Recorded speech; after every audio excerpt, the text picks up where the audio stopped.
lot of people have a lot of questions about law and order in this country, the bureaucracy that is behind it. And people are wondering, they see what's happening to Donald Trump. They're wondering, when does it happen to me? What's your movie about? Police State. Well, the movie is it's about political targeting, but it's about a lot more than that because it's asking a really big question, a question that I didn't think we would have to ask in my lifetime anyway, because I came to an America where we took certain basic civil liberties for granted.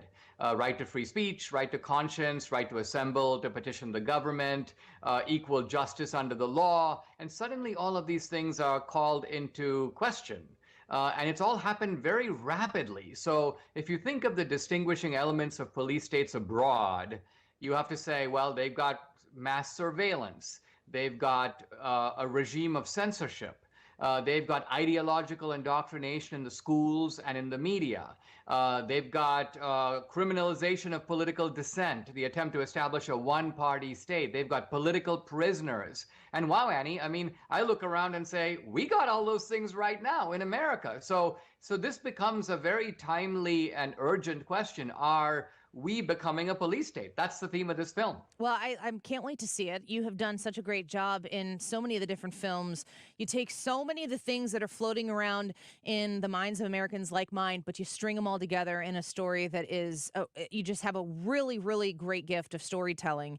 I want to cite this. There's a Daily Signal article out there right now, but it's a poll that a lot of people are talking about. I'm going to read from it here. It says a new poll has revealed that almost half of Democratic voters think that free speech should be legal only, quote, under certain circumstances, with 3/4 of Democrats also saying that the government should restrict, quote, hateful, end quote, social media posts. What is your reaction? You know, this is a First Amendment issue. It's the number one there in the Bill of Rights. What do you say to these Democrats who seem to be a bit confused about our constitutional rights?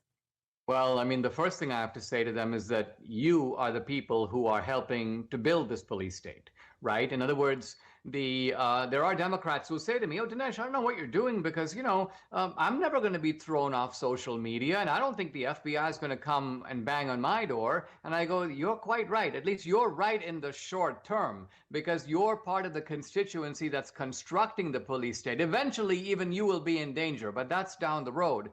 The second point I want to make is that our police state is somewhat unique in that it is masquerading as a regime of democracy and law and order and fighting misinformation and disinformation. So you'll hear leftists and Democrats say, well, it's not that we want to go after Donald Trump. We're not trying to get rid of our main opponent. See, Dinesh, no one is above the law. All we're doing, we're under an obligation to enforce the law. So the point being is that our police state isn't a naked police state the way Stalin's was. If Stalin's police state came to arrest you, they didn't have to give you a reason. It's just like, sorry, you're on the list, come with us. But our police state needs to have the formality. We're going to indict you. We're going to have a judge in robes. There's going to be a jury. It's all going to look proper, even though this is no less ruthless and lawless a police state as any other that we've seen. We're speaking